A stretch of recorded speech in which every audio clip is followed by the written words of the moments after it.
नमस्कार, दोपहर समाचार में आपका स्वागत है।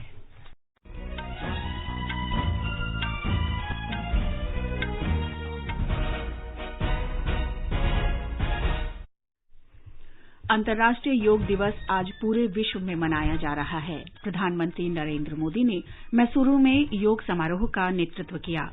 श्री मोदी ने कहा, योग से मन, शरीर और आत्मा स्वस्थ रहती है। राष्ट्रीय सुरक्षा सलाहकार ने कहा, अग्निपथ प्रशिक्षित और कुशल सेना के लिए गेम चेंजर योजना है। राष्ट्रपति पद के उम्मीदवार के नाम को अंतिम रूप देने के लिए भारतीय जनता पार्टी संसदीय दल की आज बैठक। महाराष्ट्र में एकनाथ शिंदे के नेतृत्व में शिवसेना विधायकों के एक गुट की उद्धव ठाकरे सरकार के खिलाफ बगावत। पूर्व मध्य रेलवे ने बिहार से आज से लंबी दूरी की रेलगाड़ियों का संचालन फिर शुरू किया। असम में मौसम साफ होने के बाद ब्रह्मपुत्र घाटी में बाढ़ की स्थिति में सुधार। हॉकी इंडिया ने राष्ट्रमंडल खेल 2022 के लिए 18 सदस्यीय भारतीय हॉकी टीम की घोषणा की। भारतीय महिला हॉकी टीम आज और कल नीदरलैंड्स के रोटरडम में अमेरिका से खेलेगी।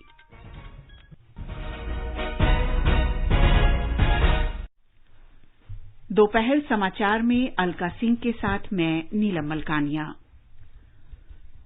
देश के 75वें स्वाधीनता दिवस समारोह के उपलक्ष्य में आजादी का अमृत महोत्सव के अंतर्गत सरकार अनेक गतिविधियों का आयोजन कर रही है। इस अवसर को जन उत्सव के रूप में मनाते हुए आकाशवाणी समाचार स्वाधीनता संग्राम और उसके गौरवशाली इतिहास पर विशेष प्रश्नोत्तरी कार्यक्रम प्रसारित कर रहा है। अमृत महोत्सव क्विज का कल का प्रश्न था, भारतीयों के खिलाफ ब्रिटिश राज के शोषण को उजागर करने वाला आंध्र प्रदेश में दर्ज पहला आपराधिक मामला काकीनाडा दंगा किस वर्ष में हुआ था? इस प्रश्न का सही उत्तर है वर्ष 1907 में। इस मामले में जिला मेडिकल ऑफिसर कैप्टन कैंप अपनी कोच में यात्रा कर रहे थे। उस समय 3 बच्चों ने वंदे मातरम के नारे लगाने शुरू कर दिए। कैप्टन कैंप डिब्बे से बाहर आए और उनमें से कृष्ण राव नाम के बालक को पकड़कर इतना पीटा कि वो बेहोश हो गया। ये सुनकर काकीनाडा के लोग उत्तेजित हो गए और करीब 300 लोगों की भीड़ ने यूरोपियन क्लब पर पथराव शुरू कर दिया, जहां कैप्टन कैंप अपने दोस्तों के साथ रात का भोजन कर रहा था। इस सिलसिले में ब्रिटिश पुलिस ने 20 लोगों को गिरफ्तार कर लिया। आकाशवाणी समाचार को बड़ी संख्या में देश विदेश के श्रोताओं से इस प्रश्न का उत्तर मिला है। भाग्यशाली विजेता हैं महाराष्ट्र में पुणे के औंध से यशस्विनी आर देवीकर। मेरा नाम यशस्विनी देवीकर है, मैं पुणे से हूँ। आजादी का अमृत महोत्सव प्रश्नोत्तरी कार्यक्रम में मुझे विजेता चुनने के लिए मैं उनकी बहुत बहुत आभारी हूँ। वास्तव में ये कुछ अनूठा है और हमें अपने ज्ञान को काफी हद तक बढ़ाने में मदद करता है। आज भी मेरे दिन की शुरुआत आकाशवाणी के समाचार प्रभात सुनने से होती है। आकाशवाणी न केवल मनोरंजन के लिए है बल्कि हमें दैनिक मामलों से भी अपडेट रखता है। मैं उनके भविष्य प्रयासों के लिए उन्हें बहुत बहुत शुभकामनाएं देती हूँ। और अब अमृत महोत्सव क्विज का 90वां प्रश्न। आज का प्रश्न है, उस विदेशी समाज सेवी का नाम बताएं जिसने भारत में स्वदेशी और खादी का प्रचार किया। उन्होंने डॉक्टर एनी बेसेंट के साथ होम रूल आंदोलन में भी हिस्सा लिया। उन्हें राजमुंदरी और वेल्लोर में कई अवसरों पर गिरफ्तार किया गया था। प्रश्न फिर सुन लें, उस विदेशी समाजसेवी का नाम बताएं जिसने भारत में स्वदेशी और खादी का प्रचार किया। उन्होंने डॉक्टर एनी बेसेंट के साथ होम रूल आंदोलन में भी हिस्सा लिया था। उन्हें राजमुंदरी और वेल्लोर में कई अवसरों पर गिरफ्तार किया गया था। श्रोता अपने उत्तर व्हाट्सएप नंबर 8826546262 पर भेज सकते हैं या हमें इस पते पर ईमेल कर सकते हैं, अमृत महोत्सव quiz@prasarbharati.gov.in। इसे एक बार फिर सुन लें, व्हाट्सएप नंबर 8826546262 और ईमेल पता amritmahotsav@prasarbharati.gov.in। एक भाग्यशाली प्रतिभागी को विजेता चुना जाएगा और कल के समाचार प्रभात में उनके नाम की घोषणा की जाएगी। विजेता को ई प्रमाण पत्र और पुरस्कार दिया जाएगा। अब समाचार विस्तार से। अंतर्राष्ट्रीय योग दिवस आज पूरे विश्व में मनाया जा रहा है। प्रधानमंत्री नरेंद्र मोदी ने कर्नाटक में मैसूरू के प्रसिद्ध महल प्रांगण में योग समारोह में राष्ट्र का नेतृत्व किया। इस अवसर पर श्री मोदी ने कहा कि योग सिर्फ भारत के लिए नहीं है बल्कि समूची मानवता के लिए भी है और योग सिर्फ व्यक्तियों के लिए नहीं बल्कि विश्व शांति के लिए है। इस बार अंतर्राष्ट्रीय योग दिवस की थीम है योगा फॉर ह्यूमैनिटी। मैं इस थीम के जरिए योग के इस संदेश को पूरी मानवता तक पहुंचाने के लिए यूनाइटेड नेशंस का और सभी देशों का हृदय से धन्यवाद करता हूं। साथियों, योग के लिए हमारे महर्षियों ने, हमारे आचार्यों ने कहा है, शांतिम योगिन विंदति। It means yoga bring peace for us. The peace from yoga is not only for individuals. Yoga brings peace to our society, to our nations and the world. And yoga brings peace to our universe. Ayush मंत्री सर्बानंद सोनोवाल ने कहा कि योग हमारी कला, संस्कृति और परंपरा है। कर्नाटक के मुख्यमंत्री बसवराज बोम्मई ने योग कार्यक्रम के लिए मैसूरू का चयन किए जाने पर प्रधानमंत्री का आभार व्यक्त किया। ब्यौरा हमारे संवाददाता से। आज ऐतिहासिक मैसूर पैलेस के आगे प्रधानमंत्री के नेतृत्व में आज योगा प्रदर्शन आयोजित हुआ। लगभग 15,000 योगाकर्ता इसमें शामिल हुए। घने काले बादल और ठंडी हवा के साथ योगा किया गया। प्रधानमंत्री जी ने योगा आसन के पश्चात योगा एग्जीबिशन का अनावरण किया। यहाँ वर्चुअल रियलिटी द्वारा विभिन्न मुद्रा और उनके लाभ की जानकारी दी जा रही है। योगा तकनीक और योगा के विकास के बारे में यहाँ बताया जा रहा है। सुधींद्रा, आकाशवाणी समाचार, मैसूरू। अंतर्राष्ट्रीय योग दिवस से संबंधित विभिन्न कार्यक्रमों में भारत और विदेश में करोड़ों लोग हिस्सा ले रहे हैं। इस बार योग दिवस का विषय है मानवता के लिए योग। इस वर्ष आजादी का अमृत महोत्सव के अंतर्गत योग दिवस पर देश भर में 75 प्रमुख स्थानों पर योग कार्यक्रम आयोजित किए गए हैं। राष्ट्रपति रामनाथ कोविंद ने राष्ट्रपति भवन में योग दिवस कार्यक्रम में भाग लिया। राष्ट्रपति ने लोगों को इस अवसर पर बधाई दी और कहा कि योग प्राचीन भारतीय विरासत का हिस्सा है और मानवता को भारत का उपहार है। उपराष्ट्रपति एम वेंकैया नायडू और केंद्रीय पर्यटन तथा संस्कृति मंत्री जी किशन रेड्डी तेलंगाना में सिकंदराबाद के परेड मैदान में योग दिवस के मुख्य कार्यक्रम में शामिल हुए। इस अवसर पर श्री नायडू ने लोगों से कहा कि योग को अपने सामान्य जीवन का हिस्सा बनाएं। योगा भारतीय संस्कृति का एक प्रतीक है और प्राचीन काल से हमारे जीवन पद्धति का अभिन्न अंग रहा है। प्रकृति से जुड़ाव, सभी जीवों से प्रेम और आध्यात्म भारतीय संस्कृति के ऐसी तत्व है जो अब योग की जीवन में भी अवश्य मिलेगा। इसलिए मैं सभी से ही प्रार्थना करता हूं और नया पीढ़ी को मैं सलाह देना चाहता हूं, हमें अपने पूर्वजों की इस महान विरासत पर गर्व करना चाहिए और ये पूरी मानवता का भलाई के लिए योग का प्रचार करना चाहिए। वित्त मंत्री निर्मला सीतारामन ने नई दिल्ली में जंतर मंतर पर, विदेश मंत्री सुब्रमण्यम जयशंकर ने पुराने किले पर और लोकसभा अध्यक्ष ओम बिड़ला ने कई सांसदों के साथ संसद भवन परिसर में योगाभ्यास किया। केंद्रीय सड़क परिवहन, राजमार्ग और नागर विमानन राज्य मंत्री जनरल वीके सिंह ने कोच्चि किले में परेड ग्राउंड में योग कार्यक्रम में हिस्सा लिया। खेल और सूचना प्रसारण मंत्री अनुराग सिंह ठाकुर हिमाचल प्रदेश के हमीरपुर जिले में, जबकि शिक्षा मंत्री धर्मेंद्र प्रधान ने कांगड़ा जिले में कांगड़ा किले पर योग कार्यक्रम में भाग लिया। केंद्रीय वित्त राज्य मंत्री पंकज चौधरी मंडी जिले में पराशर झील पर आयोजित कार्यक्रम में उपस्थित रहे। मुख्यमंत्री जयराम ठाकुर ने शिमला के ऐतिहासिक रिज मैदान में योग दिवस कार्यक्रम में भाग लिया। गुजरात के मुख्यमंत्री भूपेन्द्र पटेल ने अहमदाबाद में साबरमती नदी के तट पर राज्य स्तरीय अंतर्राष्ट्रीय योग दिवस कार्यक्रम का नेतृत्व किया। केंद्रीय संस्कृति मंत्री अर्जुन राम मेघवाल जयपुर में जंतर मंतर पर, जल शक्ति मंत्री गजेंद्र सिंह शेखावत जैसलमेर में और कृषि राज्य मंत्री कैलाश चौधरी कुंभलगढ़ किले में योग दिवस कार्यक्रम में शामिल हुए। केंद्रीय विद्युत मंत्री आरके सिंह ने बिहार के नालंदा महाविहार में योग कार्यक्रम में भाग लिया। केंद्रीय इस्पात मंत्री आरसीपी सिंह ने बोधगया में विश्व विरासत स्थल महाबोधि मंदिर में योगाभ्यास का नेतृत्व किया।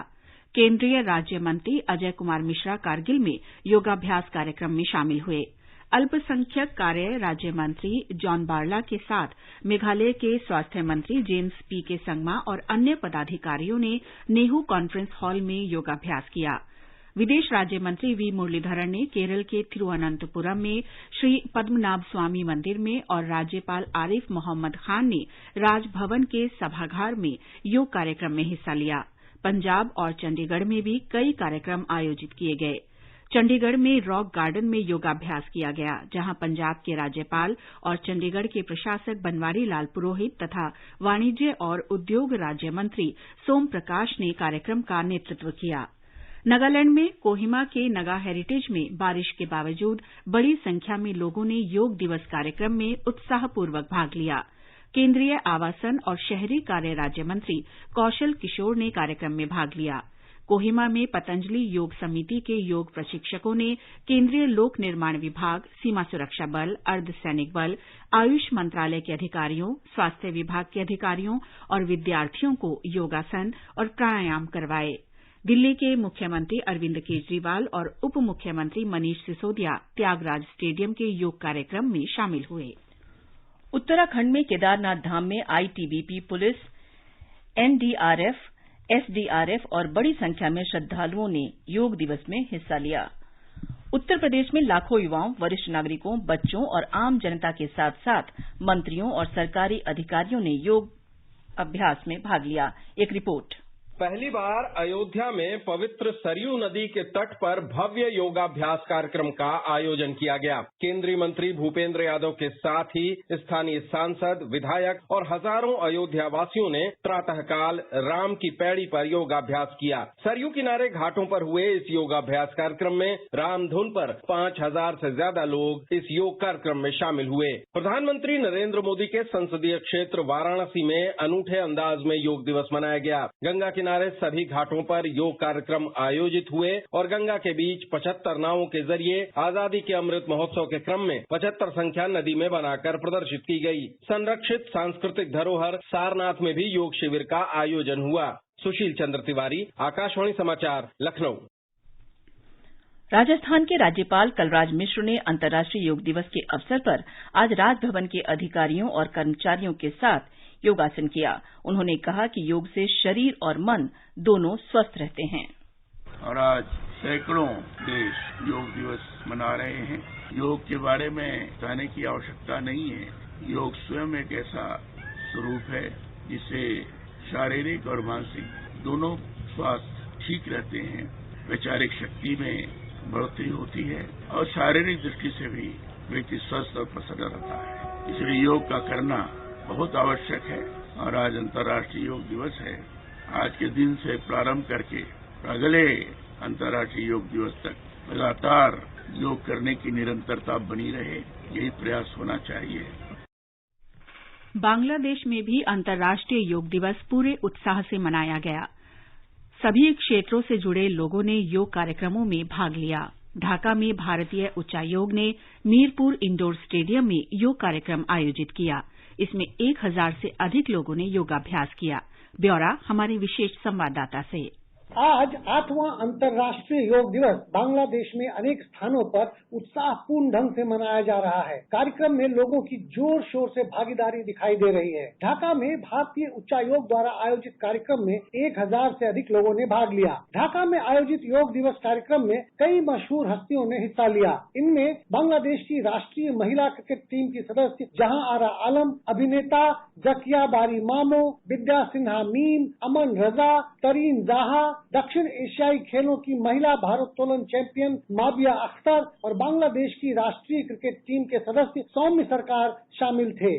Art of living foundation Bangladesh और ढाका में अन्य सामाजिक सांस्कृतिक संगठनों ने भी अंतर्राष्ट्रीय योग दिवस के अवसर पर कार्यक्रम आयोजित किए हैं। जमालपुर और नोआखाली में गांधी आश्रम ने भी योग दिवस से संबंधित कार्यक्रमों का आयोजन किया। राजेश झा, आकाशवाणी समाचार, ढाका। चीन के ग्वांगझू में भारतीय वाणिज्य दूतावास योग दिवस पर गार्जन रिंग कार्यक्रम में शामिल हुआ। भारत के महावाणिज्य दूत शंभू हकी और योग में रुचि रखने वाले सैकड़ों लोग इस कार्यक्रम में शामिल हुए। शंघाई में भी भारतीय वाणिज्य दूतावास ने शिजियांग प्रांत के यीवू में योग कार्यक्रम का आयोजन किया। रक्षा मंत्री राजनाथ सिंह ने कहा है कि उन्हें ऑस्ट्रेलिया के उप प्रधानमंत्री और रक्षा मंत्री रिचर्ड मार्लेस को योग करते देखकर बहुत प्रसन्नता हुई है। ट्वीट संदेश में रक्षा मंत्री ने कहा कि योग दिवस कार्यक्रम में उनकी भागीदारी ने इस आयोजन को उल्लेखनीय और विशिष्ट बना दिया। संयुक्त राष्ट्र ने वर्ष 2014 में 21 जून को अंतर्राष्ट्रीय योग दिवस मनाने की घोषणा की थी। 175 सदस्य देशों ने इस प्रस्ताव का समर्थन किया था। योग को प्रोत्साहन देने में उत्कृष्ट योगदान के लिए वर्ष 2021 के प्रधानमंत्री पुरस्कार की घोषणा की गई है। आयुष मंत्रालय ने कहा है कि लद्दाख से भिक्खू संघ सेना, ब्राजील से मार्क्स विनीसियस रोजो रोड्रिग्स, उत्तराखंड से द डिवाइन लाइफ सोसाइटी और ब्रिटेन से ब्रिटिश व्हील ऑफ योग को इस पुरस्कार के लिए चुना गया है। विजेताओं को स्मृति चिन्ह, प्रमाण पत्र और 25 लाख रुपए के नकद पुरस्कार से सम्मानित किया जाएगा। ये समाचार हमारी वेबसाइट newsonair.com/hindi और हमारे mobile app news on AIR पर भी उपलब्ध हैं। सुनो ना, हाँ? सोच रहा हूँ अपना बिजनेस क्यों न बढ़ा लूं। तो रोका किसने है? हाँ? रोका तो किसी ने नहीं, पर समझ नहीं आ रहा कि मदद किससे मांगूं। मुझसे। तुमसे? तो अच्छा बताओ फिर। आकाशवाणी है ना, मैंने सुना है उसका नेटवर्क देश भर में फैला है। पर उससे मेरा क्या फायदा? देखो, फायदा है, जिस शहर में चाहो विज्ञापन की मदद से उपभोक्ताओं तक पहुंच जाओ। पर अब ये भी तो बता दो कि आकाशवाणी से संपर्क कैसे करूं? बहुत आसान है, मैं बताती हूँ। नंबर नोट करो, 870-001-4242। ओ, 870-001-4242। हाँ। लो अभी फोन लगाता हूँ 870-001-4242 पर।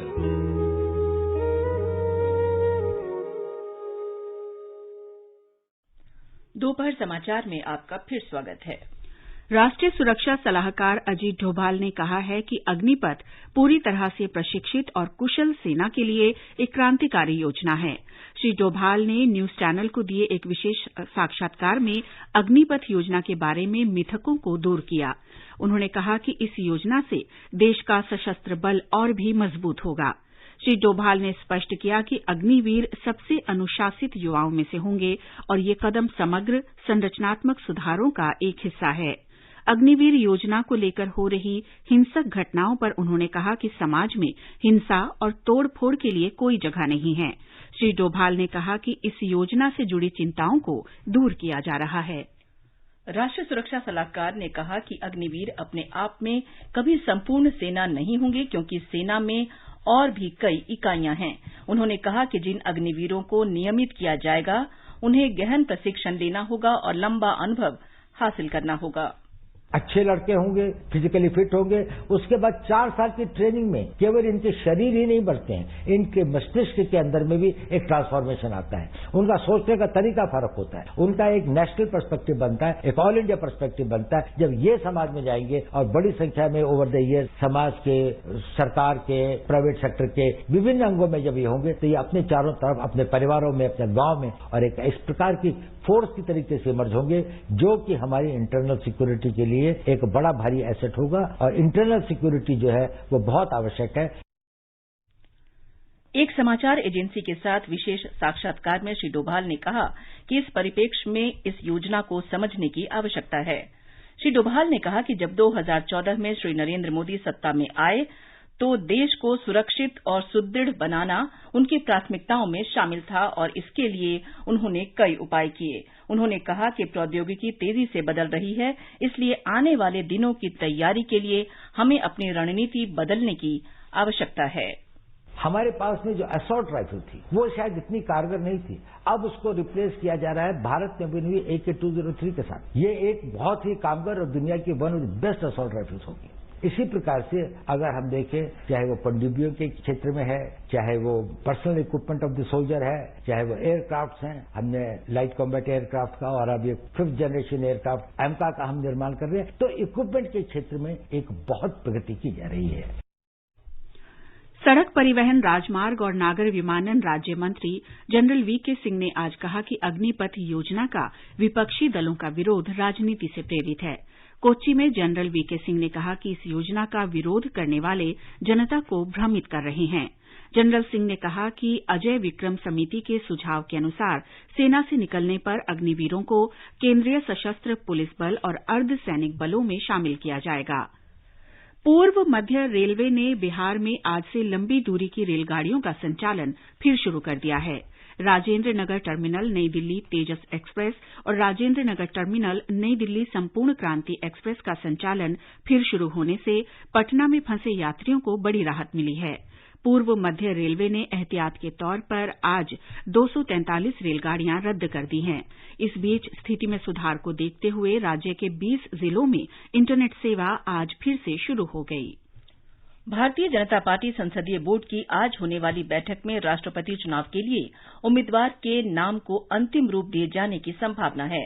इससे पहले भाजपा अध्यक्ष जगत प्रकाश नड्डा और पार्टी के वरिष्ठ नेता राजनाथ सिंह को राष्ट्रपति उम्मीदवार का नाम तय करने के लिए सभी राजनीतिक दलों से बातचीत करने की जिम्मेदारी दी गई थी। उन्होंने विभिन्न राजनीतिक दलों के नेताओं के साथ चर्चा की है। भाजपा ने चुनाव की निगरानी के लिए 14 सदस्यीय प्रबंधन समिति बनाई है। बैठक से पहले केंद्रीय मंत्री राजनाथ सिंह और अमित शाह तथा भाजपा के राष्ट्रीय अध्यक्ष जेपी नड्डा ने आज उपराष्ट्रपति एम वेंकैया नायडू से मुलाकात की। राष्ट्रपति चुनाव के लिए मतदान 18 जुलाई को होगा और मतगणना 21 जुलाई को होगी। राष्ट्रपति रामनाथ कोविंद का कार्यकाल 24 जुलाई को समाप्त हो रहा है। तृणमूल कांग्रेस नेता यशवंत सिन्हा ने आज उन खबरों के बीच पार्टी छोड़ दी कि पार्टी राष्ट्रपति चुनाव में विपक्षी उम्मीदवार के रूप में उनके नाम का प्रस्ताव करने वाली है। राष्ट्रपति चुनाव में उम्मीदवार का फैसला करने के लिए विपक्षी नेताओं की भी आज नई दिल्ली में बैठक होने वाली है। आगे बढ़ने से पहले मुख्य समाचारों पर एक नजर। अंतर्राष्ट्रीय योग दिवस आज पूरे विश्व में मनाया जा रहा है। प्रधानमंत्री नरेंद्र मोदी ने मैसूरू में योग समारोह का नेतृत्व किया। श्री मोदी ने कहा, योग से मन, शरीर और आत्मा स्वस्थ रहती है। राष्ट्रीय सुरक्षा सलाहकार ने कहा, अग्निपथ प्रशिक्षित और कुशल सेना के लिए गेम चेंजर योजना है। राष्ट्रपति पद के उम्मीदवार के नाम को अंतिम रूप देने के लिए भारतीय जनता पार्टी संसदीय दल की आज बैठक। महाराष्ट्र में एकनाथ शिंदे के नेतृत्व में शिवसेना विधायकों के एक गुट की उद्धव ठाकरे सरकार के खिलाफ बगावत। पूर्व मध्य रेलवे ने बिहार से आज से लंबी दूरी की रेलगाड़ियों का संचालन फिर शुरू किया।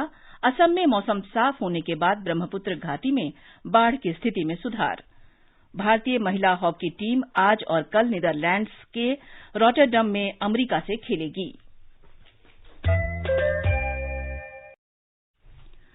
महाराष्ट्र में शिवसेना के असंतुष्ट नेता और कैबिनेट मंत्री एकनाथ शिंदे कल शाम से पार्टी नेतृत्व के संपर्क में नहीं हैं।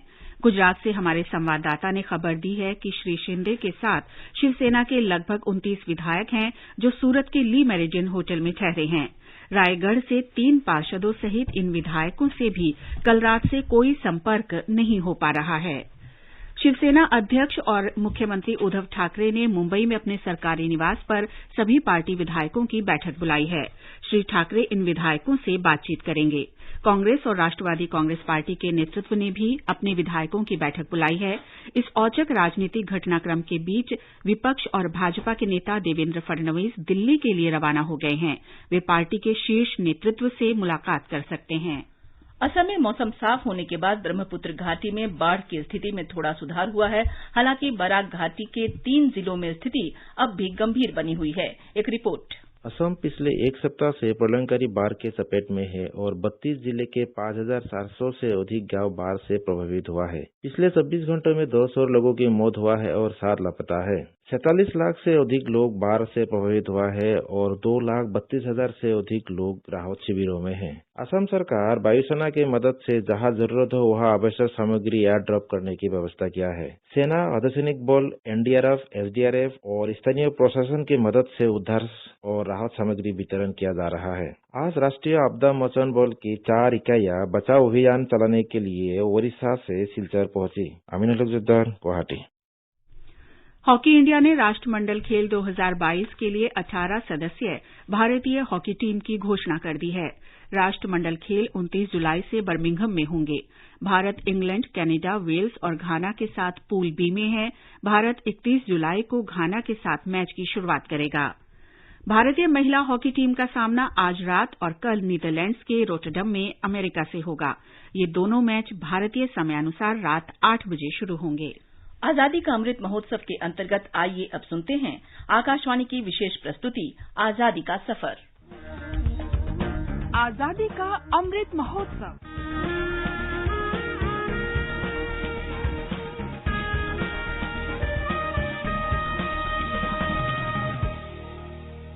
आजादी का सफर आकाशवाणी के साथ एक राष्ट्र का उदय। भारत का गौरवशाली स्वतंत्रता संग्राम आधुनिक विश्व के अब तक के सबसे बड़े संघर्षों में से एक है। आकाशवाणी समाचार आपके लिए प्रतिदिन इस संग्राम की एक झलक लेकर आता है।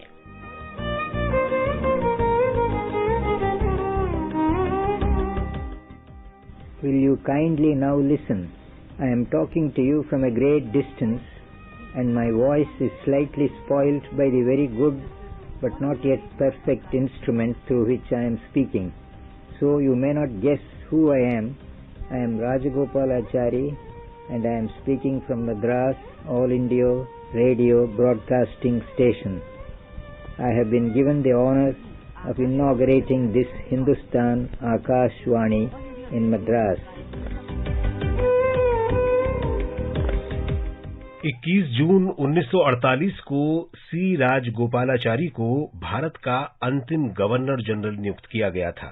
1947 में सत्ता के हस्तांतरण की अवधि के दौरान प्रधानमंत्री जवाहरलाल नेहरू ने निवर्तमान गवर्नर जनरल माउंटबेटन को स्वतंत्र भारत में इसी पद पर बनाए रखने का फैसला किया ताकि निरंतरता और स्थिरता बनाई रखी जा सके।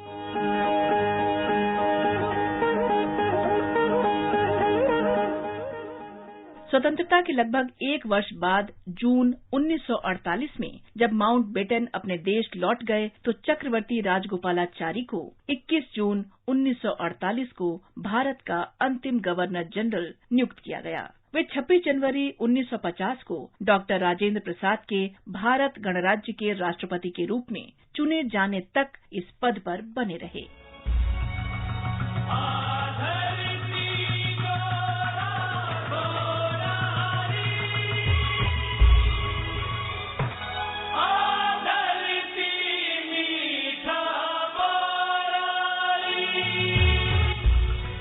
आज हम स्वतंत्रता सेनानी टीकू राम को भी याद कर रहे हैं, जो राजस्थान के सीकर के रहने वाले थे।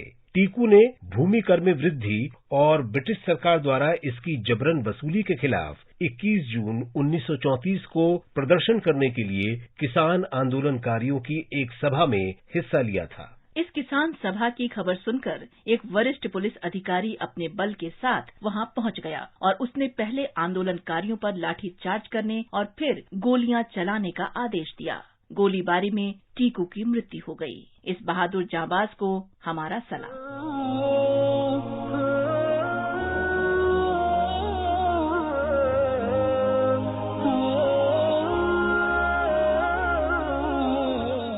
हम आज शहीद नवाब कादिर अली खान को भी याद कर रहे हैं। नवाब कादिर अली खान नागपुर के एक अमीर थे। उन्होंने 1857 के प्रथम स्वतंत्रता संग्राम में अग्रणी भूमिका निभाई। कादिर अली खान ने अपने क्षेत्र के विद्रोहियों को संगठित किया, उन्हें वित्तीय सहायता प्रदान की और कई स्थानों पर ब्रिटिश प्रतिष्ठानों पर हमला करने में उनका नेतृत्व किया। विद्रोहियों पर हमले के दौरान उन्हें कंपनी के सैनिकों ने पकड़ लिया और राजद्रोह और विद्रोह का आरोप लगाया। उन्हें मौत की सजा सुनाई गई और 21 जून 1862 को उन्हें फांसी दे दी गई। आकाशवाणी समाचार इस महान स्वतंत्रता सेनानी को नमन करता है।